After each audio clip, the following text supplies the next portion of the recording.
গোটা দেশে নাবালিকাদের বিয়ে করার প্রবণতা কিছুটা কমছে, কিন্তু ত্রিপুরায় উদ্বেগজনক হারে বাড়ছে বাল্যবিবাহের হার। একটি আন্তর্জাতিক সংস্থার সমীক্ষা থেকে এই তথ্য পাওয়া যায়।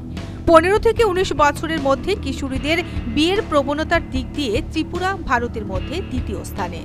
গ্রামীণ এলাকার পরিস্থিতি আরও ভয়াবহ। গ্রামাঞ্চলের 80%-এরই বেশি নারীর অল্প বয়সে বিয়ে হয়ে যায়।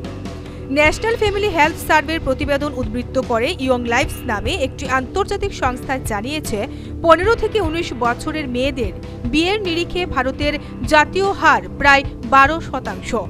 এই সমীক্ষা হয় 2015 সালের এপ্রিল থেকে 2016 সালের মার্চের মধ্যে। এই সমীক্ষাতে উঠে আসে ত্রিপুরায় 21%-এর বেশি নারীর বিয়ে হয়ে যায় 15 থেকে 19 বছরের মধ্যে।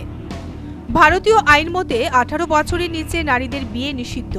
সমীক্ষায় উঠে এসেছে, রাজ্যে বিবাহিত নারীদের 52%ই অন্তত একবার নাবালিকা বয়সেই গর্ভধারণ করে থাকে। 5%-এর বেশি একাধিক সন্তানের জন্ম দিচ্ছে। মনে রাখতে হবে, 12 বছরের শিশুও গর্ভধারণ করেছে এই রাজ্যে। হাইকোর্টের রায়ে সেই শিশু গর্ভপাতের সুযোগ পেয়েছে।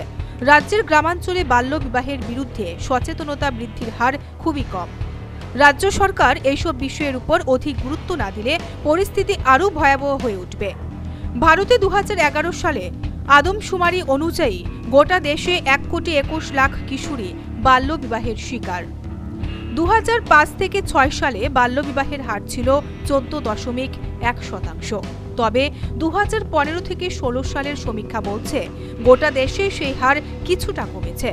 এই সময়ে 15 থেকে 19 বছরের কিশোরীদের বিয়ের হার 11.9%।